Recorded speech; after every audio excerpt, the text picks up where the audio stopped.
उमा गांव और परिवार से दूर शहर में पढ़ाई करने आई थी। शहर में एक छोटी सी बस्ती में उसने एक छोटा सा कमरा किराए पर ले रखा था, जिसमें वो अपना गुजारा कर रही थी। उमा के माँ बाप बहुत ही गरीब थे और बड़ी मुश्किलों से इंतजाम करके वो उमा की पढ़ाई के पैसे भिजवा पाते थे।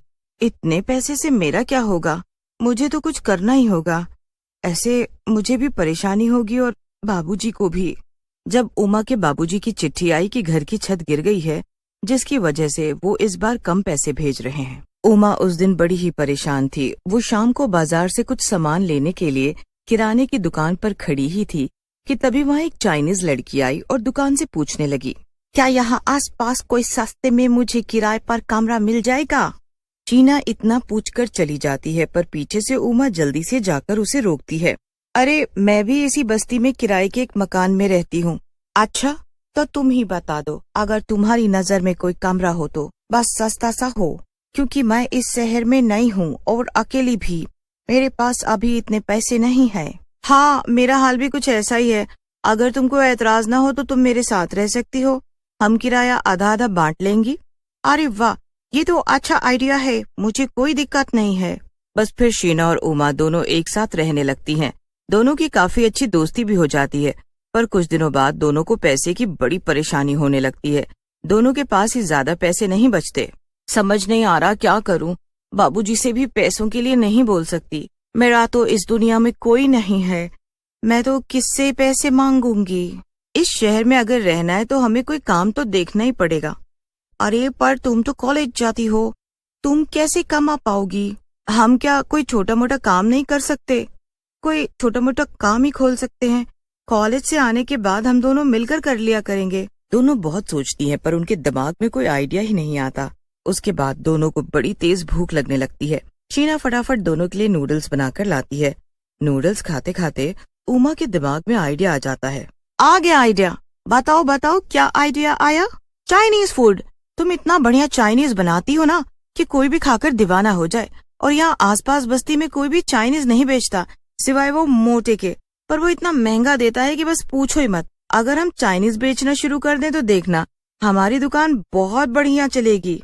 हाँ, आइडिया तो बढ़िया है, मैं भी सारी चाइनीज चीजें बनाना जानती हूँ। हम कल से ही ये काम शुरू कर देते हैं और तुम उसमें मेरी मदद कर देना। शाम को बाजार में भीड़ भाड़ भी काफी रहती है और सब लोग खाने निकालते हैं। हाँ, हम अपनी चाइनीज फूड का रेट कम रखेंगे तो देखना सब आएंगे हमारे पास। बस फिर क्या था, अगले ही दिन दोनों सहेलियां अपने अपने पैसे इकट्ठे करती हैं और उससे सामान ले आती हैं, और उमा इन सब में उसकी पूरी मदद करती है। दोनों मिलकर बस्ती के बाजार में अपना ठेला लगाकर खड़े हो जाते हैं। आइए आइए और स्वादिष्ट चाइनीज खाकर जाइए। आइए ना भैया, बस 10 रुपए से शुरू है, कोई भी आकर खाओ, बस 10 रुपए में। लोग 10 रुपए का नाम सुनकर हैरान रह जाते हैं और उसका चाइनीज फूड आकर खाने लगते हैं। जब लोग चाइनीज खाते हैं तो बस खाते ही रह जाते हैं। पहले दिन ही उनके यहाँ ऐसी भीड़ लगती है कि बस 2 घंटे में ही सब सामान खत्म हो जाता है। मुझे तो यकीन नहीं हो रहा हमारा सामान सारा बिक गया, पर मुझे तो पूरा यकीन था कि तुम्हारे हाथ का चाइनीज फूड खाकर सब उंगलियां चाटते रह जाएंगे। फिर दोनों खुशी खुशी घर आ जाती हैं। घर आकर वो दोनों मिलकर पैसे गिनती हैं और पहले दिन की कमाई से दोनों बहुत खुश हो जाती हैं। इससे अब तुम कल ही सबसे पहले अपने कॉलेज की फीस भर देना, बाकी पैसों से हम कल और सामान ले आएंगे। दोनों उस रात सुकून से सो जाते हैं। अगले दिन उमा अपने कॉलेज की फीस भी भर देती है। कॉलेज से आकर दोनों मिलकर बाजार से सामान लेकर आते हैं और फिर दोनों मिलकर सब सामान तैयार करके बाजार में भी लगा देते हैं। बाजार में पहुंचते ही लोगों की भारी भीड़ जमा हो जाती है। अरे बेटा, मेरे घर बहुत सारे मेहमान आए हुए हैं, तू जरा जल्दी से मुझे 10 प्लेट मोमोज और 100 रुपए के फ्राइज पैक करके दे दे। जी आंटी, बस अभी देते हैं। अब तो रोज ही शीना और उमा के चाइनीज फूड के ठेले पर इतनी भीड़ रहती थी कि सामान थोड़ी ही देर में खत्म हो जाता है। मोटे लाल की दुकान शीला और उमा के चाइनीज फूड की वजह से बिल्कुल ही चलना बंद हो जाती है, जिसकी वजह से उसे बड़ा दुख भी होता है और उन लड़कियों की तारीफ सुनकर उसे गुस्सा भी आता है। एक दिन वो खुद ग्राहक बनकर उनके ठेले पर ही पहुंच जाता है।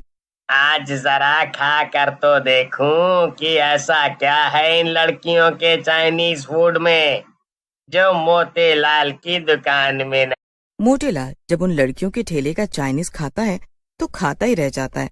उसे तब समझ आता है कि आखिर सच में शीना के हाथ में गजब का स्वाद है और दाम भी इतने कम है। मोटे लाल को अब उन दोनों से चिढ़ होने लगती है, पर उसे समझ ही नहीं आ रहा होता कि वो आखिर करे तो क्या करे। अब एक दिन शीना की तबीयत बहुत बिगड़ जाती है। उसे एकदम से चक्कर आ जाता है और वो गिर जाती है। उमा उसे डॉक्टर के पास लेकर जाती है, पर दवाइयों से भी वो ठीक नहीं हो पा रही थी। इसी वजह से अब ठेला लगाना बंद कर देती है और मोटेलाल फिर से खुश हो जाता है। मोटेलाल अपने लिए बड़ा ही खुश हो रहा था, क्योंकि उसकी दुकानदारी फिर से होने लगती है। पर इधर शीना की हालत को देखकर उमा बड़ी परेशान होती है। वो उसे हर हॉस्पिटल में दिखा लेती है, पर शीना की तबीयत में कोई सुधार नहीं आ पा रहा होता। एक दिन की बात है, जब शीना एकदम बीमार की हालत में बिस्तर पर पड़ी होती है और उमा उसके पास बैठी होती है, तो शीना उमा से बोलती है, मेरी वजह से अब हम ठेला भी नहीं लगा पा रहे हैं। अब तुम कॉलेज की फीस कैसे भरोगी? ऐसा बिल्कुल भी मत सोच शीना, तुम्हारी वजह ही से तो हम बल्कि इतना कमा पाए हैं, और कॉलेज का फीस मैं भर दूंगी, तुम इसकी चिंता न करो। उमा शीना का बहुत ध्यान रखती है और पूरी रात उसी के पास बैठी रहती है। बैठे बैठे कब उमा की आंख लग जाती है उसे पता ही नहीं चलता। उमा के साथ शीना की भी आंख लग जाती है, पर शीना दोबारा कभी नहीं उठती। उमा से ये बात बर्दाश्त ही नहीं हो पाती। वो शीना के लिए बहुत रोती है। उमा पूरा दिन बस रोती रहती है। वो उस दिन खाना भी नहीं खाती। हर वक्त कोने में बैठी बस वो शीना को याद करती रहती है। अचानक उमा के कंधे पर एक हाथ आता है। उमा पीछे मुड़कर देखती है तो सामने एक चुड़ैल होती है। उमा बहुत डर जाती है। डरो मत, मैं शीना हूँ, तुम्हारी दोस्त। मैं तुम्हारी मदद करने आई हूँ। मुझे पता चला है तुम्हारे माँ बाप बहुत गरीब हैं और उनको तुमसे ही सारी उम्मीद है। चलो अब आंसू पोंछो और कुछ खा लो। मुझे पता है तुमने अभी तक कुछ भी नहीं खाया।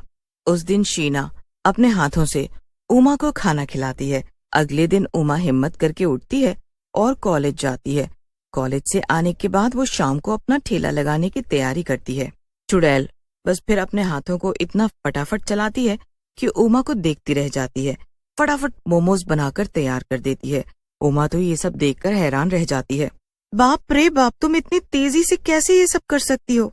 बस फिर दोनों अपना चाइनीज फूड का ठेला लेकर चल पड़ती हैं। जैसे ही उमा बाजार में पहुंचती है, सभी लोग खुशी खुशी उसके पास चाइनीज खाने आ जाते हैं। उमा सबको चाइनीज फूड खिलाती है और सब सामान बेचकर घर आ जाती है। देखो, अब तुम्हारे पेपर आने वाले हैं, तो तुम बस अपनी पढ़ाई पर ध्यान देना, पर बाकी वो सब मैं संभाल लूंगी। तुम उसकी चिंता मत करो, तुम बस पढ़ाई करना। ये तुम्हारे फाइनल पेपर हैं। मुझे कभी ये काम करके बुरा नहीं लगा, और सच बताऊं तो ये ठेला, ये मेहनत बस तुम्हारी ही है। अब बस भी करो। उस दिन के बाद चाइनीज बनाने वाली चुड़ैल अकेले ही सब संभाल लेती है और बस उमा अपनी पढ़ाई पर ध्यान देती है। शाम को वक्त निकालकर बस उसे 2 घंटे के लिए ठेले को संभालना होता है। चुड़ैल की मदद से उमा अच्छे से अपने पेपर्स देती है और जब उसका रिजल्ट आता है तो वो खुशी से पागल हो जाती है। मुझे तो यकीन ही नहीं हो रहा कि कॉलेज में मैंने टॉप किया है और अब मुझे स्कॉलरशिप मिल जाएगी। उमा फटाफट ये खुशखबरी अपनी सहेली शीना चुड़ैल को देती है। दोनों एक दूसरे के गले लग जाती हैं। उमा उस दिन बहुत खुश होती है। पता है, मुझे कॉलेज से स्कॉलरशिप मिल जाएगी और मैं आगे की पढ़ाई के लिए विदेश चली जाऊंगी। क्या सच में? ये तो बहुत खुशी की बात है। हाँ, पर ये सब छूट जाएगा। पता है, ये जीवन की सबसे अच्छी यादें थी जो मैंने तुम्हारे साथ बिताई हैं। मेरे जीवन की भी ये सबसे अच्छी यादें हैं उमा। मेरा तो इस दुनिया में तुम्हारे सिवा कोई भी नहीं था। शायद भगवान ने अच्छा ही किया जो मुझे अपने पास बुला लिया, वरना तुमसे आज बिछड़कर मुझे बहुत तकलीफ होती। पर आज जब तुम अपने जीवन में सफल होने जा रही हो, तो आज मेरा तो मकसद पूरा हो जाएगा जिसके लिए मेरी आत्मा को शांति नहीं मिली थी। तुम हमेशा मेरी सबसे अच्छी दोस्त रहोगी। तुम भी। इतना कहकर चुड़ैल उमा को अलविदा करके हमेशा हमेशा के लिए चली जाती है। उमा अपनी पढ़ाई के लिए विदेश चली जाती है और जब वो वापस आती है तो शहर में उसकी बहुत अच्छी नौकरी लग जाती है। वो अपने माँ बाप को भी शहर बुलवा लेती है और सब खुशी खुशी साथ रहते हैं। सालों बीत जाते हैं पर उमा कभी भी अपनी दोस्त शीना और उसके हाथ के चाइनीज खाने